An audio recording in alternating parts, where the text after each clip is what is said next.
Let me show you my process for taking bad designs and turning them into designs that you could actually use for your church. This series teaches you how to pick up on design errors and learn how to fix them so that you can apply these skills to your own design work. Today, we're tackling 3 Canva templates for churches that could use some real improvement. And as always, our goal is to create designs that are beautiful so that they point to the beauty of the gospel, and that are simple so that they serve the people we're trying to reach and communicate clearly with them. The first design is a flyer for a praise and worship night. And what this design does well is that it's simple, it's not got too many different elements, but there are a lot of things that we can improve. And for a start, the text isn't aligned very well. It's not centered, it's not left aligned or right aligned, and so the design is really lacking a solid structure. And all the elements feel like they're a similar size, so there's not much contrast in scale, which makes everything feel a little bit flat, and it means we don't know what's most important.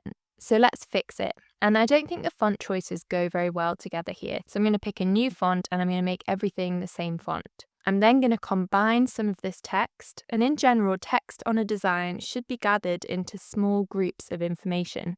In teaching, we talk about chunking information to help students take it in, and the same applies to design. Chunking text helps your audience process it better. And so I'm also going to group the title text together. I'm going to move the name of the church so it almost acts like a heading to the rest of the event details and get rid of the box. And I'm going to get rid of one of these cross elements. The designer here has added 2 of the same element to try and balance out the design, but we don't really need both. Having 2 isn't helping us get our message across any clearer. It's not adding any value from a communication point of view. So getting rid of one gives us more space to play with.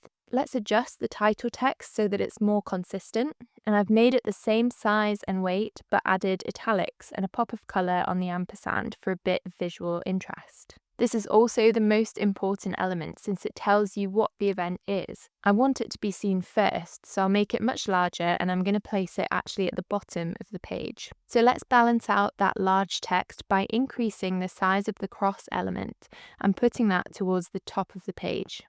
We'll then move the rest of the text into the space between those 2 large elements, and we'll left align the text, but also ensuring that the rag on the right is aligned with the text below. And I think this design is looking much better. We've fixed the alignment issues and we've added some better contrast in scale. We've got rid of any excess elements. But what do you think? Is this design better than the original? Would you change anything? Let me know in the comments. I'd really love to hear what you have to say. So moving on, the second design is a flyer for an Easter Sunday service.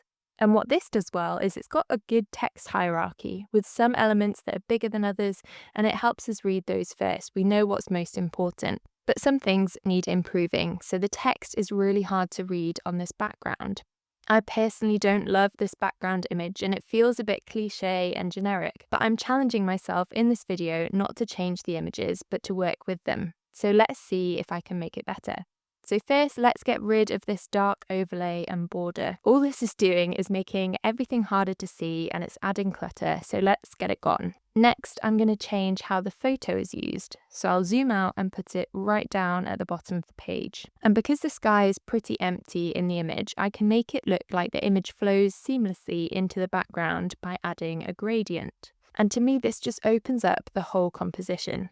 I'm also going to add a dark gradient at the bottom, which makes the illustration fade to black, and that just adds a little bit of contrast to the very bright sky at the top of the flyer.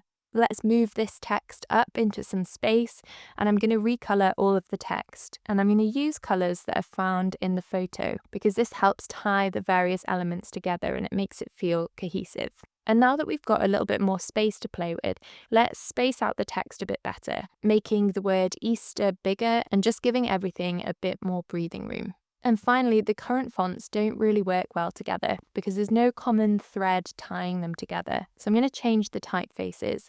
And these new typefaces work better together since they share a similar feel. They both have nice rounded edges and gentle curves, and to me they seem to give off a similar vibe. So what do you think? Is it better than the original? Would you do anything differently? I honestly would still love to change the image, but I do think that our new design is much simpler to read, and I think it is more beautiful. And if you're looking to enhance your graphic design skills and learn how to create beautiful designs for church, I'd love to recommend my training program. In this online course, I've boiled down everything that I think you need to know about graphic design, and I show you how to apply it all to your church setting.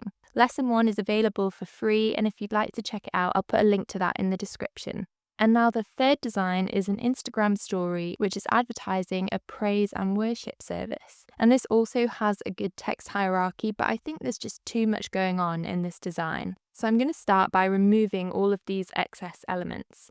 They don't seem to be adding much other than just clutter. Next, I feel like there are two focal points going on. So the word Sunday is one, and then the cross in this image at the bottom is another. And since they're pretty far from each other on the design, it feels a bit disjointed. So I'm going to bring the photo up just under the main text. And since this photo is black at the bottom, I can do a similar trick to the last design and add a black background at the bottom so it feels like it's just a part of the image. And it breaks the design in two for us, and it helps us focus on the right elements first because the two focal points are together.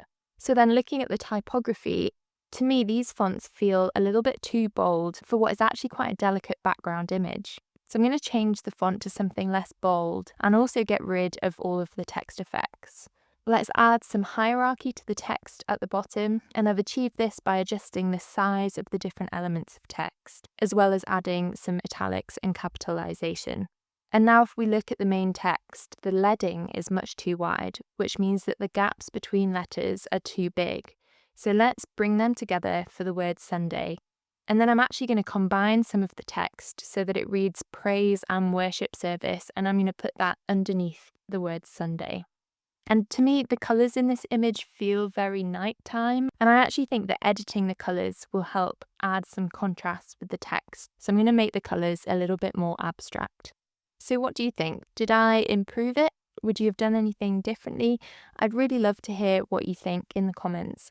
And if you found this helpful, I'm making a series of these kind of videos with the hope of helping you grow your design skills so that you can serve your church better. So here's another video to help you do that. But thank you so much for watching, and I'll see you in the next video.